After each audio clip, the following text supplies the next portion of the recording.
Hello, my boys. It's me, Bob, and welcome to Affliction League. Yeah. Anyways, this is gonna be my first video of the Affliction League. I'm gonna go straight into the showcase. Yeah.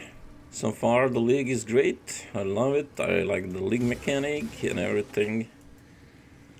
Just like a vacuum cleaner here, gathering some wisps, gathering the juice.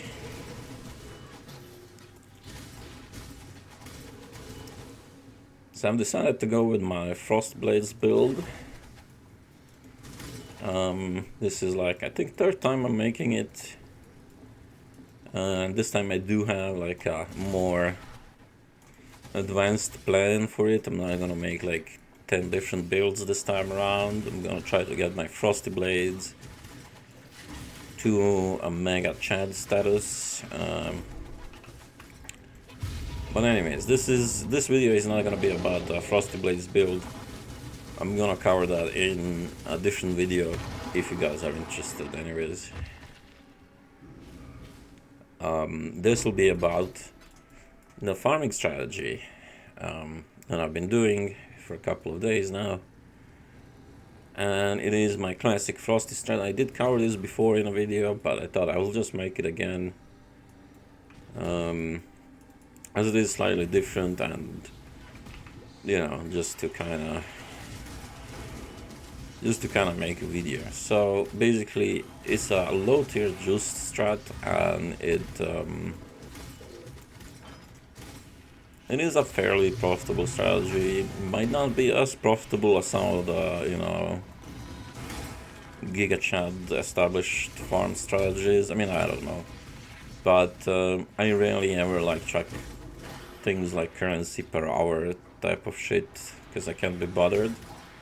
But anyways, this is the strat, and that is basically low tier juiced maps. As you can see, we have some delirium, we have legions, we have boxes, we have harbingers, we have it all. And with the wisps, this league, this strategy is like a lot better. It is just a lot more loot because of the wisps, just buffing everything. It kind of depends which wisp juice we get per map, right?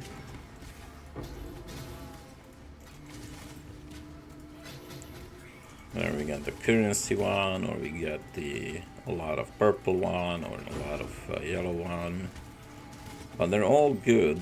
All the wisps are good in some way. You get a lot of purple juice, you know, you get more uniques, maybe you get a really strong loot goblin. A lot of blue one, and it's like it's almost like you're playing an MSS3 map. But yeah, you can see like the loot goblins are extra spiffy.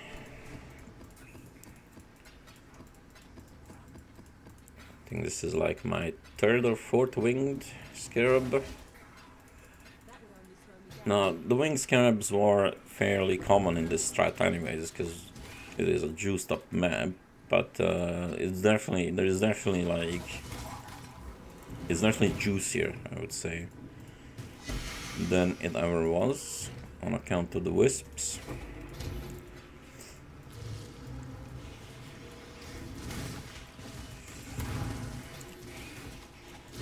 Anyways, this strategy generally revolves about, you know, playing juiced maps. So if you have a good clear build, doesn't have to be like anything special, as long as you have, I mean, I would recommend probably a few million, because the wisps do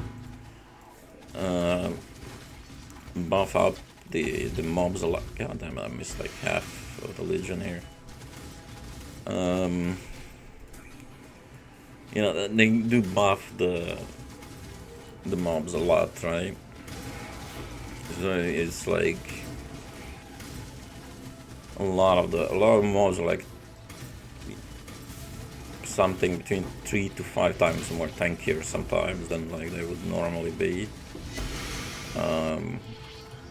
So a bit extra damage is good.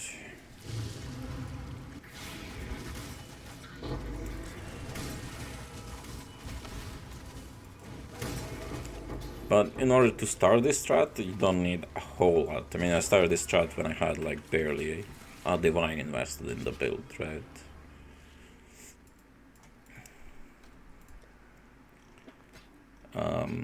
And I think I only had like a million DPS at that point, so it's not hard to start this strat, right? As long as you have decent clear, it should be fine.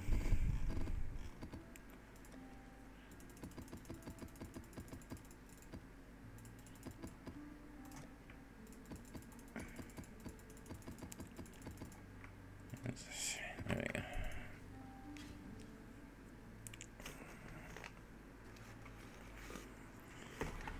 The map showcase might take a while. It is these are juiced maps with loot, so as you can see, you often do have to empty out twice as well.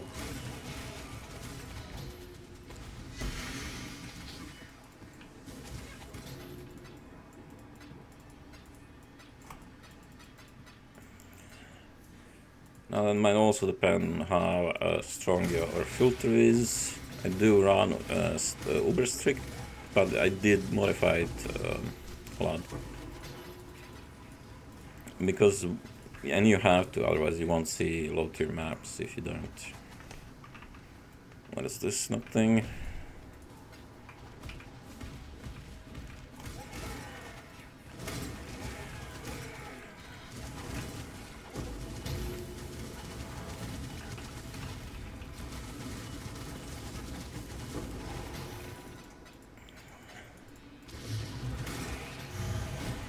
Yeah, these maps are extremely tanky, the mobs, for some reason.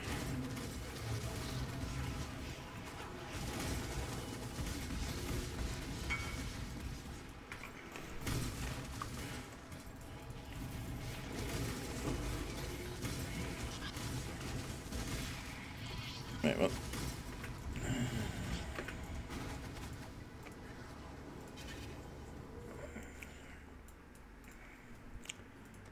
Hello, my friend.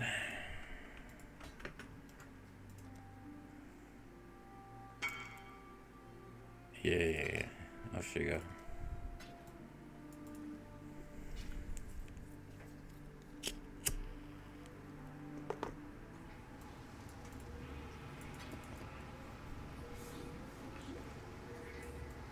Alright.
Oh, will it only slow you down, you bastard? I have to back for 3 maps, I do.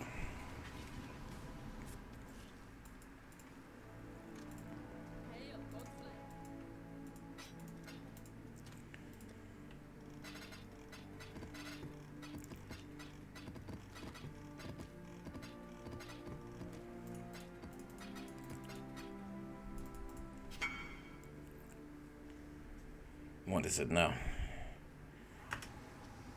4 beachheads, okay.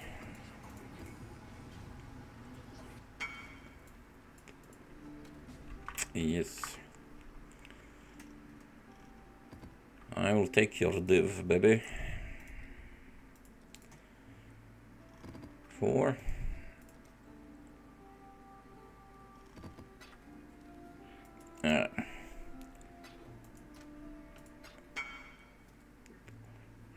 So, let's explain this farming strategy. Let's go and look at the Atlas stuff first, so we can see how to set it up. I'm just gonna zoom out and leave it like this for a couple of seconds and basically explain the strategy, right? Alright, so the first thing you want to do is, you want to grab all the necessary stuff, and that is boxes, right? So we get all the boxes stuff except that they're corrupted. The reason why we don't want corrupted boxes is because we do want to get the cartography boxes, as the maps, the low tier maps are one of your biggest profit here, right? People need low tier maps for whatever other strategies, like the beast hunting stuff, which is like, the few guys I talk to is super profitable. Like some say it's like 20 divine per hour, right? And they need a lot of maps because they use the sextant. So that will be your major profits, is selling off the maps. And also you'll sell the maps to whatever else farming strats. Mostly people don't like corrupted maps, right? So you don't want to get a cartography which will shit out like 20 maps and they're all white and corrupted, right? They're all no-mod corrupted maps. So that's number one. We don't want to corrupt. And the cartography box is pretty much the only box I will like generally craft. Right? I have a little bit of these engineering orbs in my rucksack, and I have orbs and alks, so I'll just scour alk until I get quantity on the cartography box. Now that's number one. Number two, we grab all the Harby nodes, and number three, we grab all the Legion nodes. Well, not all the Legion nodes. I realize the emblems are not super valuable anymore. Literally, it would be a minimal amount of profits. You could, instead of some other shit, get to the emblem stuff if you want. Like maybe I grabbed this extra chance to spawn an extra Legion, right? Here, but I could have gone for that instead. I'm also missing still like 6 skill points from the invitation, so you could technically grab the emblem stuff and change things a little bit. The most important part about this strategy is just basically juicing up the low tiers. You can also go for breaches maybe instead of legions or whatever, right? Yeah, it doesn't matter that much. And then the final part is the delirium, and that is you only need basically this, and that is the extra chance here to drop a map with delirium on it already applied, and I like to take this thing, right, to get an extra reward, and it's also more reward chance. Just do this trade real quick.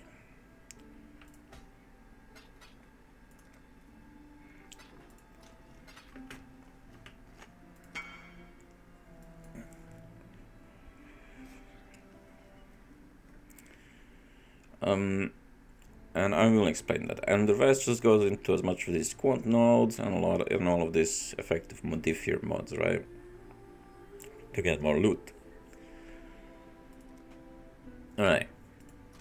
So let's explain the strategy. Then we're not going to use any sextants because obviously we do want the maps to drop. Now you could use sextants still, but then you have to go through a very boring process of removing the stones before and after each map. And that annoys me way too much, so I'm not doing that.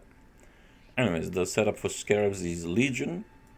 Cartography. Cartography is the only one I recommend buying at least polished. Amber scarabs, again, you can use rusties. Same with the Harvey scarabs, right? These are generally all cheap scarabs except the Legion. And if you want to start this but you're still on a budget, just buy everything rusted. It doesn't matter, right? But you can have extra expenses in these maps because it's just very good profit. So even if you like invest extra into random bullshit, it doesn't really matter that much. You will still have profits. So yeah, but it's Harvey, Ambush, Cartography, Legion, right?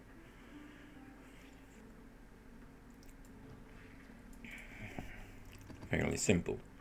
Now another thing is you can just use your favorite slots normally if you want, especially if you don't have all of them yet unlocked. The strategy will work fine, but if you have most of your favorite slots unlocked, I only don't have the feared, you definitely want to get the shadow shaping. So you can shadow shape around the maps you want to drop. I'm shadow shaping around Strand and Glacier. This will just make sure that you drop the valuable maps that you want to drop. And that also means you're going to be dropping a lot of implicit maps, right? So, and the way you sort this out is just type implicit, right? And you see, you know, what you got. These are charts that I'm not interested in. I'll generally just look into the good ones that I care about, because you can get 4 boxes, you can get an extra Legion encounter, you can get a lot of good stuff that will work nice in this form. I recently already filtered this out, so there's nothing actually good. This is all the trash ones I'm not interested in. So that's just the way it is. But I generally sort them out here. But yeah, I mean, you can see like 2 additional abysses, 5 additional shrines. Like these are the stuff that are kind of good. It adds more mobs to the map. Another thing, because we take the 4% chance to get a delirium map, and we drop a lot of maps each map, we also get a lot of these delirium covered maps, right? So we get you know, 20% whatever, right? And you know, so you get these nice juicy maps to play. You also sometimes maybe get an 8 mode map, things like that.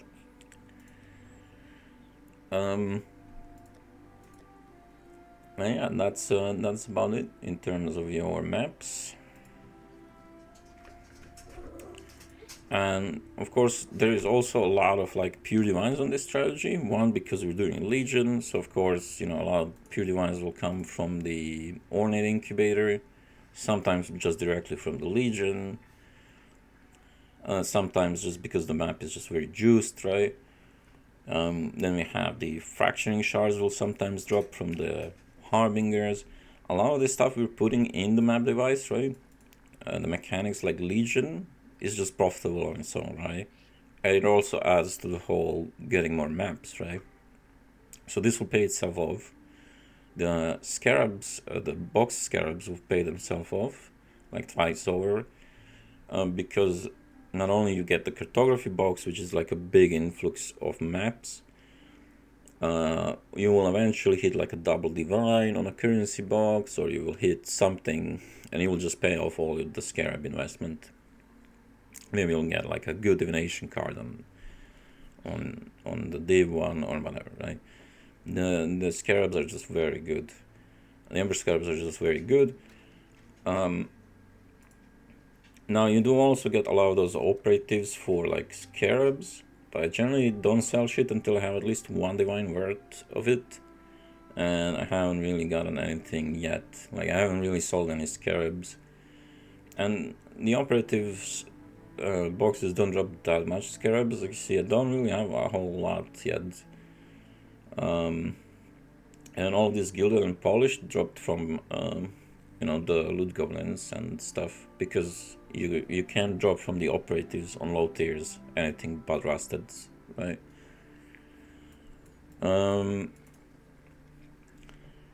Cartography is pretty self-explanatory. Maps are our biggest profit here, and of course you get more, you know, more chance to proc the 4% for the Delirium cover map. You have a lot more chance to drop the implicit maps, things like that, right? And then Harvey Scarab, again, it is like as soon as you hit just one fracturing shard drop, right? Usually they'll shit out 2 fracturing orbs. I shouldn't price check while I'm recording. Then we'll just pay off the Harvey Scarabs, right? And also, like, annulment orbs are selling pretty nice. Like, it is profitable on its own. It's not super profitable on its own, but again, adds a lot more mobs to the map, adds more map drops, adds more stacks to Delirium rewards. All that kind of combines together, right? Now, in terms of, like, okay, do I maybe use Delirium orbs on these maps, right? And the answer is pretty much no. They will never really pay themselves off. The Cartographer is by far the best one you could use. I've extensively tried on this strat before, currency ones, other ones as well, and they're just not profitable on their own. With the exception, kinda, maybe the Cartographer, but barely even, because it's for 1 orb 17 chaos or something right now, and it's just not that impressive. So I would not recommend using the Delirium orbs, but I sometimes do, just because it makes the maps more fun. So why not? Another thing is, obviously, a lot of times you'll get these Delirium covered maps. Sometimes you will even get 100% Delirium maps, but there will be the wrong tier or something. So what you can use is Harvey orbs, change the tier. You can use Horizon orbs, change the map layout, right? So that's something you should, you know, just generally have. I mean, you will have Harvey orbs just because you'll self-farm them yourself on the Harbingers. Horizons you kind of will have to buy if you're rolling a lot. And that's about it. Wait, this doesn't have quality. Boop, boop, boop. Alright. There we go. Anyways, that's basically the strategy. It's fairly profitable. I'm not sure how much divines per hour, things like that. I have managed to farm up for 2 apothecary cards so far. Now I've been playing a lot, but yeah. That's about it, pretty much. That's the whole strat. It's a pretty fun strat. It's not maybe the most super profitable strategies ever, but I love it a lot. And it's fun to play. Anyways, thanks for watching, and bye-bye.